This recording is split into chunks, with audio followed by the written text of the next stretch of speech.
وَالسَّمَاءَ رَفَعَهَا وَوَضَعَ الْمِيزَانَ، اور اسی نے آسمان کو بلند کیا اور میزان عدل قائم کی۔ آسمان کو بلند کیا ہے، اور یہ اس عدل سے مراد ایک تو وہ بیلنس ہے، ویسے اس کو ویٹ بیلنس بھی کہتے ہیں نا انگلش میں، ترازو کو۔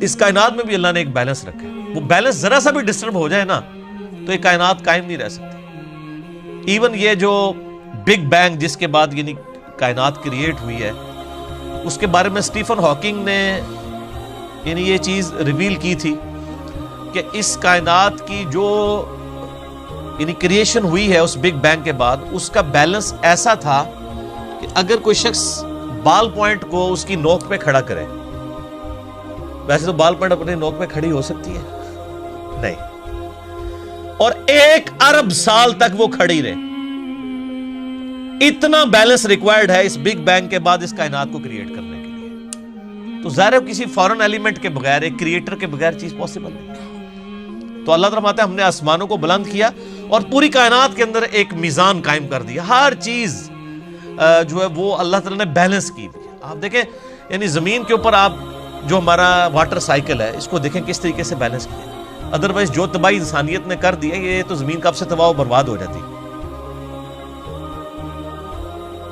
آپ کو پتا ہے آج سے 25-30 سال پہلے جناب وہ کتنی پریڈکٹ کر رہے تھے کہ جی وہ 21ویں صدی میں تو ٹیمپریچر اتنا دنیا کا رائز کر جائے گا، نہیں کیا، بلکہ کئی جگہوں کا تو ٹیمپریچر گر بھی گیا۔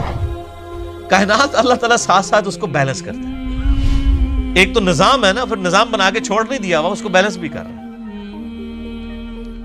تو اس بیلنس کا تقاضا یہ ہے کہ تم بھی بیلنس کرو، تم بھی عدل و انصاف سے کام لو، اللہ تطغوا فی المیزان، تاکہ تم بھی میزان کو قائم رکھو، کسی کے ساتھ زیادتی نہ کرو۔ اور اس کو اسٹیبلش کون کرے گی؟ جوڈیشری، عدالتوں کا کام ہے کہ وہ انصاف کو قائم کرے۔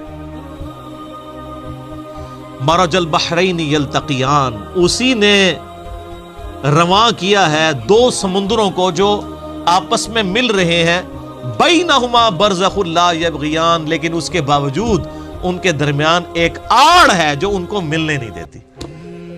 سر یہ منظر نبی علیہ السلام نے تو اپنی آنکھوں سے نہیں دیکھا ہوا تھا، کیونکہ آدم علیہ السلام نے کہیں یہ چیز کو آبزرو نہیں کیا تھا۔ یہ یعنی آج کے دور میں بھی قرآن کی سچائی کے اوپر بہت بڑی دلیل ہے کہ یہ اس کا سورس ڈیوائن ہے، اللہ کی طرف سے۔ یہ منظر تو بعد میں ان لوگوں نے دیکھا ہے جنہوں نے سمندری سفر کیے ہیں، نبی علیہ السلام نے کبھی سمندری سفر نہیں کیا۔ الاسکا ایک جگہ ہے امریکہ میں، وہاں پہ پیسیفک اوشن اور اٹلانٹک ملتے ہیں آپس میں، بحر الکاہل اور بحر اوکیانوس۔ ایک کا پانی جو ہے وہ سر مسٹرڈ کلر کا ہے، یعنی یہ جو ایسے سرسوں کے تیل کا کلر ہوتا ہے، ڈارک براؤن یا مٹیالہ کلر، اور دوسرا جو ہے وہ ڈارک بلو کلر ہے، جس طرح کا میں نے کرتا پہنا ہوا ہے، بالکل 2 ڈیفرنٹ کلر ہیں۔ وہ 2 سمندر آپس میں ملتے ہیں، کئی سینکڑوں کلومیٹر دور تک آپ کو واضح لائن نظر آتی ہے، وہ آپس میں پانی مکس ہی نہیں ہوتا۔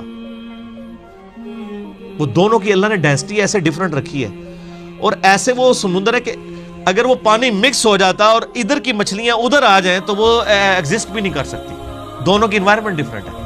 سر وہ اتنا پیارا منظر ہے جو آپ کے بزرگوں نے نہیں دیکھا ہوا تھا، لیکن آج آپ یوٹیوب پہ بیٹھ کے گوروں نے جو ڈرون کے ذریعے ویڈیوز بنائی ہوئی ہیں، بلکہ لوگ تو وہاں پھر سمندری جہازوں میں سفر کرتے ہیں نا، جیسے لوگ عجائب دیکھنے کے لیے سفر کرتے ہیں، پھر اس کی ویڈیوز بناتے ہیں، تو لوگوں نے باقاعدہ وہ ایک سمندر سے دوسرے سمندر کو جب کراس کرتے ہیں نا تو باقاعدہ ویڈیوز بنا کے لوگوں نے یوٹیوب پہ چڑھائی ہوئی ہیں۔ ظاہر بہت زبردست انتہائی خوبصورت منظر ہوتا ہے وہ 2 سمندروں کے ملنے کا منظر۔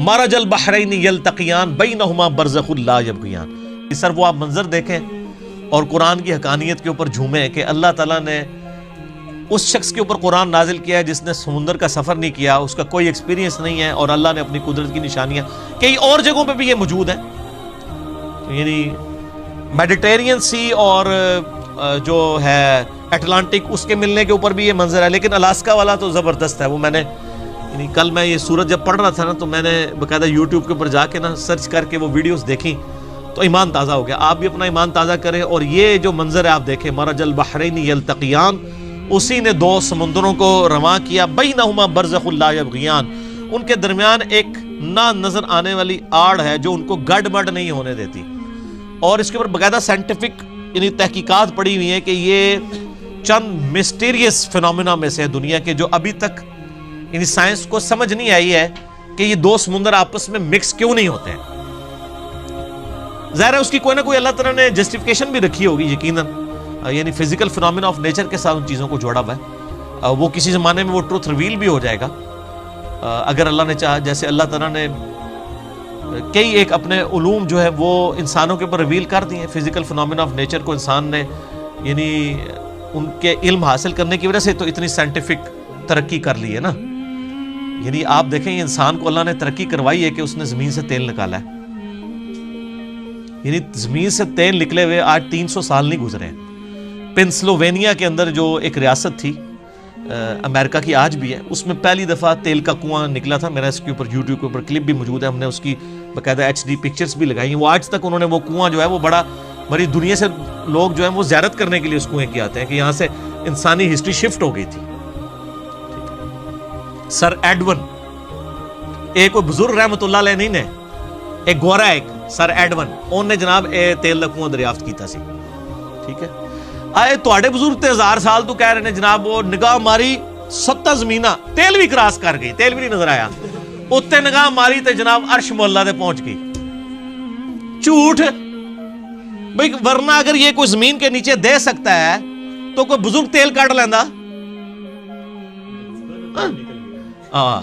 اون نکلا ہے، ٹھیک ہے۔ دیکھو بزرگ ہو کے کس طرح بزرگوں کے خلاف گلاں کرتے ہیں، ٹھیک ہے۔ اور تیل بھی کراس ہو گیا، اور سر یہ تیل کب نکلا؟ آج 300 سال نہیں ہوئے سر، 1800 کچھ کے اندر وہ تیل نکل رہا ہے، 1837 یا 40 کے قریب۔ یہ نبی علیہ السلام کی جو احادیث میں بخاری مسلم میں جس تیل کا ذکر ہے وہ کھانے والا زیتون کا تیل اور سرسوں کا تیل ہوتا تھا، وہی دیا جلانے کے لیے بھی استعمال ہوتا تھا، وہی کھانے پکانے کے لیے بھی۔ اور سر یہ تیل تو اس سے بھی بعد کی جو ڈسکوریز ہیں اس میں سے سولر سیل ہیں، سورج کی روشنی سے، یہ سورج تو پہلے سے موجود ہے، ہمارے کسی بزرگ نے کوئی دریافت کر کے کوئی کرامت دکھا کے سورج سے بجلی کیوں نہیں بنا کے بتا دیے؟ تو یہ جو لوگ کوشش کرتے ہیں نا اللہ تعالیٰ ان کے لیے راہیں کھولتا ہے۔ شروع میں آپ دیکھیں میڈیکل سائنس کے اندر، کیمسٹری کے اندر مسلمان سائنٹسٹ نے ترقی کی ہے، اور اللہ تعالیٰ نے ان کے اوپر یعنی اس کائنات کے راز کھولے۔ اس کے بعد کرسچنز نے کی ہے، اللہ نے ان پہ کائنات کے راز کھولے۔ اس کا تعلق فزیکل ورلڈ کے ساتھ ہے، کوئی روحانیت کے ساتھ اس کا تعلق نہیں ہے۔ اور پھر مثالیں ہمیں دے رہے ہوتے ہیں فزیکل ورلڈ کی، او جی موبائل سن سکتا ہے تو بزرگ کیوں نہیں سن سکتے؟ سر انہیں چیک کر لینے، موبائل دا سننا تو سارا سب نو پتا ہے، بزرگ لے او دا سننا انہیں چیک کر لینا۔ ایک بزرگ خراٹے لے کے سو رہا ہو، اس کے پاس کھڑے ہو کے آپ اس کو گالیاں نہ نکالیں، کچھ برا بھلائی کہہ لیں، اور سو کے اٹھے تو اس سے پوچھے کہ میں نے کیا بات کی تھی، کو بتا دے گا؟ ہاں تو تسی تو کہندے ہو جناب وہ دوروں بھی سن لیندے نے، سوئے بھی حالت میں زندہ حالت میں نہیں سن رہے، اس طرح نہیں ہوتا۔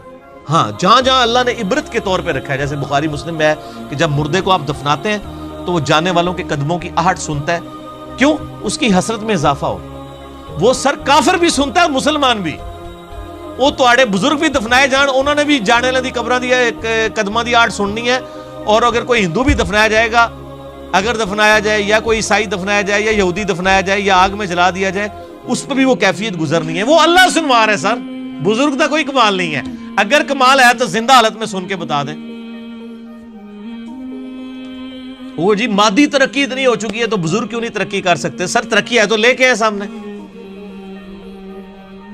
فزیکل ورلڈ کے ساتھ جو تعلق رکھتی ہیں نا چیزیں، ان کو اس طرح آپ کمپیئر نہیں کروا سکتے۔